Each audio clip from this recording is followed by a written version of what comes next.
Hello and welcome. My name is Brittany and I am the Young Adult Services Librarian at the Boyle County Public Library. It is my pleasure to introduce our speaker today, Sidnee Slone, who is a resident of Boyle County and is today going to share her experience with cosplay, including some tips and tricks for how to attend your very first conference, as well as some recipes for face makeup and special effects. Yeah, we're super excited to have her sharing her experiences with us, and we hope you enjoy. Here she is. I am Sidnee Slone, also known online as SMS Cosplays, and this is just sort of a guide to getting started in cosplay because I started about 4 years ago, and believe it or not, there weren't many online resources that I personally found helpful, so I thought it would be cool to make something like that. So, first of all, what is cosplay? And the answer to this question can vary depending on who you ask, but overall, cosplay is bringing alive a character or bringing a character to life with costumes, props, makeup, etc. Showing appreciation for a character and then interacting with people who enjoy the same series or game or movie or just the single character. And it also, it's a creative outlet and you can put your own spin on a character that you like or just alter the version of the character, so it can be pretty interesting and a lot of fun. um, who can cosplay what characters? There's a quote from a cosplayer called Misa on Wheels, and it says girls can cosplay boys, boys can cosplay girls, large people can cosplay small characters, and small people can cosplay large characters. If it makes you happy, you're doing it right, and I completely agree. um, it makes me sort of sad to hear people say, well, I can't cosplay that character, I'm too big, or I'm not the right like build, or stuff like that. Um, anyone can cosplay anyone they want as long as you're having fun and not hurting anyone else.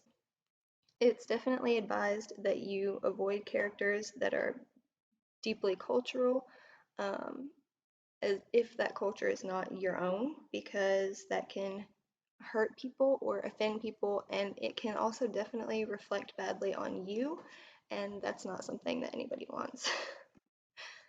So, how to get started in cosplay, starting with makeup.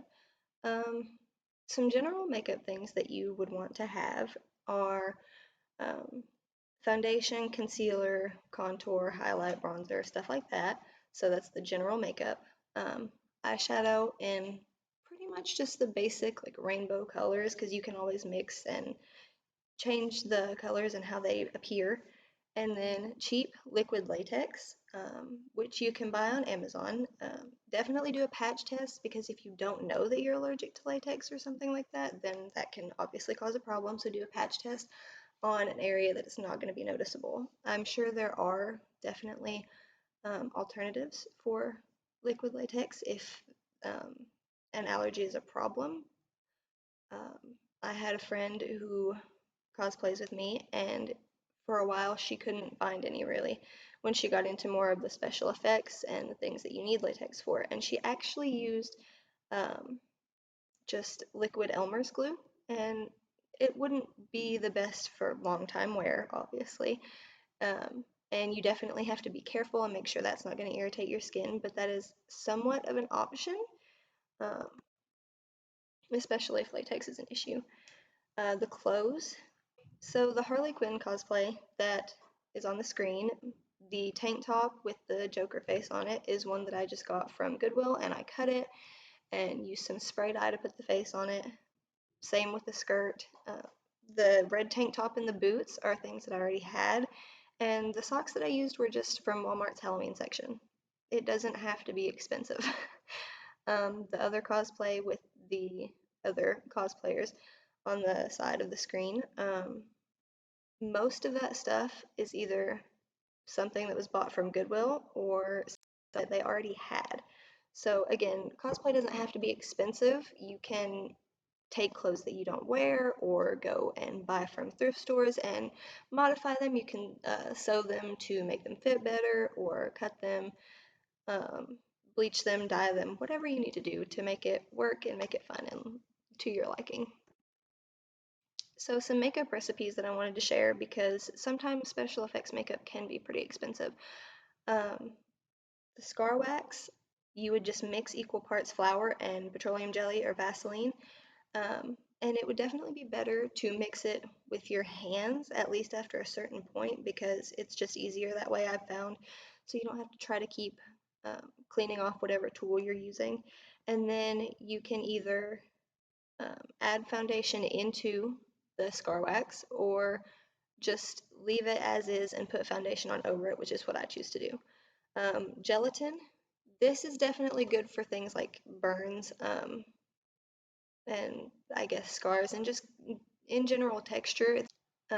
Gelatin is definitely not going to be as good for doing things like cuts as something like scar wax or liquid latex, but you would use 1 part unflavored gelatin that you would just buy at Walmart in the food section, 1 part glycerin, which you can find in the first aid section at Walmart, or I think skincare at CVS, and then 1.5 parts water. So you would use like 1 cup of gelatin, 1 cup glycerin, and 1.5 cups water.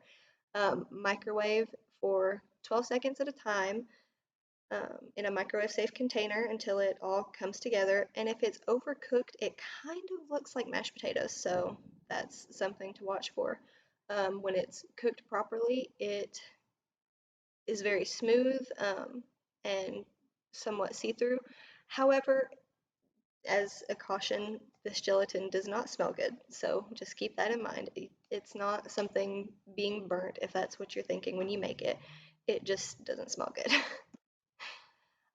So the picture of me on the side is using gelatin, and like I said, um, I did a zombie makeup look for that, and it definitely, I feel like, looks more realistic than scar wax and latex usually do, but it's not always the best option depending on the look that you're going for. The other picture is of my cosplay partner who used scar wax to do the obviously big hole in her cheek. And while that does look good for what she was doing because it was for the haunted house, I don't know entirely how that would be used in a cosplay.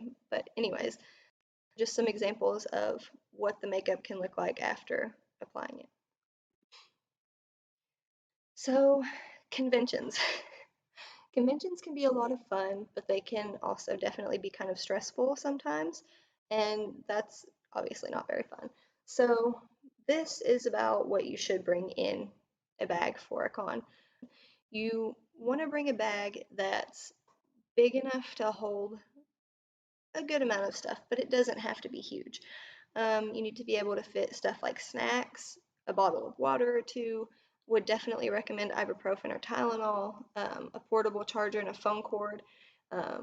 You'll probably, I would say, would have your phone in your pocket to take pictures, but um, and then you would need to have money, so cash or card. Cash is the safest bet because sometimes the vendors at a convention don't take card, but more recently we found that a lot of the independent vendors do take card, which is really good and saves space. And then any medication that you need to have, definitely take that. Don't skip out on it or anything because it saves space. Just take what you need to take.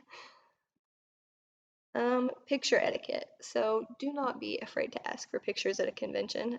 Personally, I've never told anyone no to taking a picture with me or of me. And I don't think I've ever encountered anyone who doesn't want to take pictures. That's one of the biggest things at a convention is people taking pictures together because that's appreciating everyone's cosplay. If someone is eating or resting or they look upset or like they may be sick or something, that's not the best time to ask for pictures, obviously. So maybe try to hold off on that. If you have body paint on, especially on your arms, whether it's sealed or not, I would probably recommend not touching anyone during a picture because you don't want anything to accidentally rub off or, mess up somebody else's costume or prop or makeup or anything like that. Um, don't assume that it is okay to touch someone just because you're taking a picture with them. That's definitely not okay. Um, some some people could say yes to taking a picture with you and then not be comfortable with being touched. So the best thing to do is if you take a picture with someone, obviously ask first if you can take a picture with them, and then if you want to put your arm around their shoulder or something, ask first. So just a simple, can I put my hand on your shoulder? Can I put my arm around you? Asking someone to put your arm around them or something like that is simple. It's really not a difficult task. It's quick and it can avoid anyone feeling awkward or uncomfortable. Um, Another thing, do not take pictures of someone without asking for permission. That's really rude and somewhat disrespectful. So, my best friend and I at this con in the picture that I'm in, we were going to a panel, I believe, and somebody stopped us and asked us for a picture. So, of course, we said yes. So, he had sort of a big professional looking camera, and we posed for the picture. And as we posed, we noticed someone else who did not ask for permission. We hadn't seen her before at all. She just kind of popped up.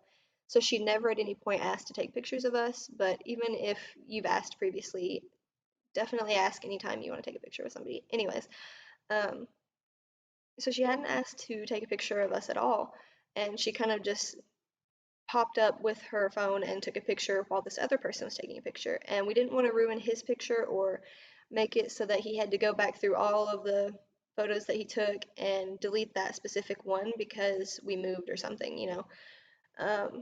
But she took the picture and the guy took his picture, and I told my friend that I was cosplaying with that somebody had just taken a picture without asking, and she actually went into the vendors hall, and we went in there and we saw the girl that took a picture of us without asking, and my friend had to stop her and be like, hey, did you take a picture of us? Can you ask next time you want to take a picture of or with somebody? It's just much more respectful. And then she gave her our Instagrams and was like, tag us if you post that anywhere, but next time just ask. So the moral of that story is just don't skip out on asking for permission, I guess, because cosplay is not consent. That's a big thing in the cosplay community.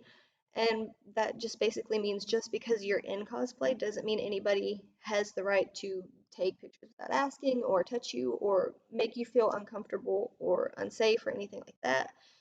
Um, so definitely just ask. It's better to ask first. Some people may not mind, but others definitely will. And it's just a safer bet to ask, and it doesn't take long.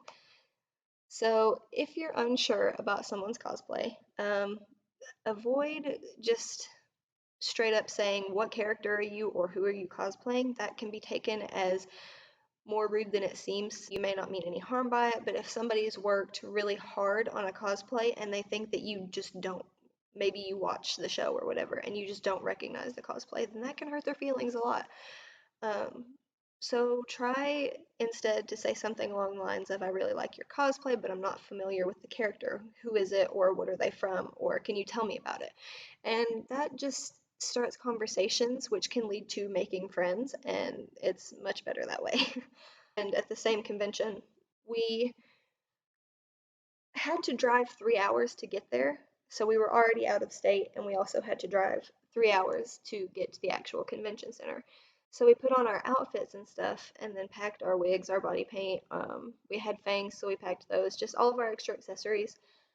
And we, the first convention we went to was very small. It was held in a hotel, so the bathroom was taken up. And we just assumed that's what this convention would be like. It wasn't. That wasn't the case.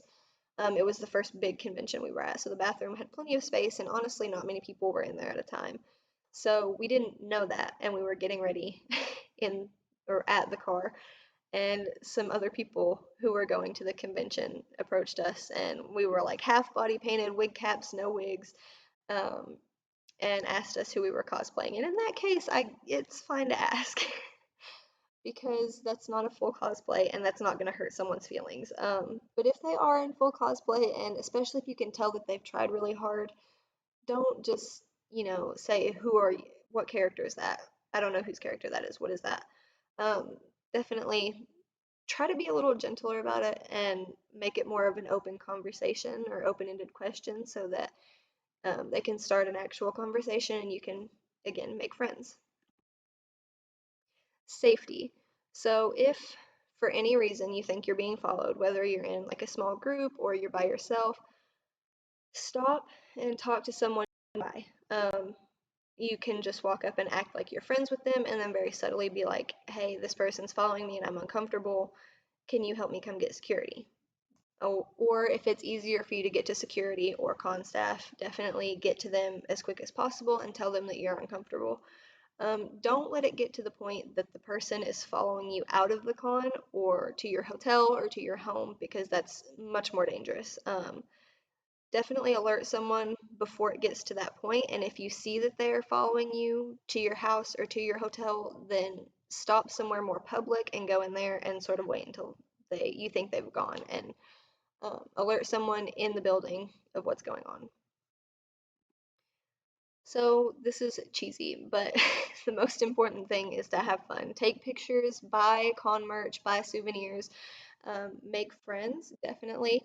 So a thing that my friend and I have started doing, we've been cosplaying for about 4 years and going to conventions for 2 years. And we made little business cards with our Instagrams on them.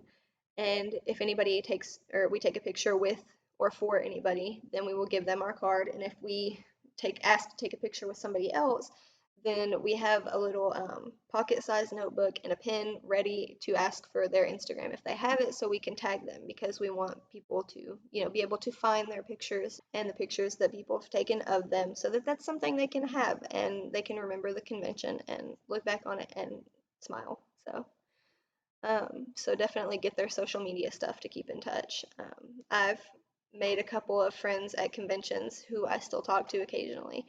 You can really make long-lasting friends that way. And finally, remember that cosplay isn't a competition. It's really not. It's not about who's the most canon character or, um, who did the makeup better or who has the more accurate costume. It's not about that. It's about having fun and meeting people that you can relate to and making friends.